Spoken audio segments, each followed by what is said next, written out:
Whitledge. I am the archivist for University Digital Records at the Clark Historical Library at Central Michigan University. So in 1892, a group of Mount Pleasant citizens got together and they decided to do something that would improve economy and the well-being of the community for the long run. And they decided to open the Central Michigan Normal School and Business Institute here in Mount Pleasant. Initially, you only have less than 50 students who show up, but it keeps growing and it keeps growing. The first graduating class is 20 students. They graduate in 1893, and they're going out in the world to become teachers. In the 1920s, we can start granting bachelor's degrees. We start granting degrees in things other than education.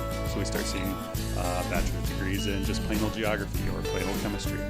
And we start developing graduate programs by the 1930s. We're bigger now. We've got more than 1,000 students on campus all the time. There are alumni that are all over the country, but we're predominantly teaching teachers. Then World War II happens, and after World War II we get an influx of students who've seen the world. A lot of them have seen violence in the war, and that takes us into the 1950s, and we start to boom. We start to get big, and next thing you know, we're no longer a teaching school anymore. We're becoming a university with a school of business, and we've got a music program for performance, and we've got professors who are coming here for research purposes. And so this is the 1950s and 60s, and this is when we really start to boom. But in that boom, you start to get some tensions, and that takes us into the 70s. During that time, you get some really cool things. You get Gentle Friday, you get the anti-Vietnam protests, which really show a lot of student initiative and freedom of thought.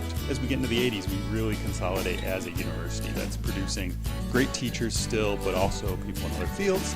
And that takes us into the 2000s, where we've become more of a doctoral research-focused school. And that's where we've evolved to today. So we've got all sorts of impact, and it's all happening right here in Mount Pleasant.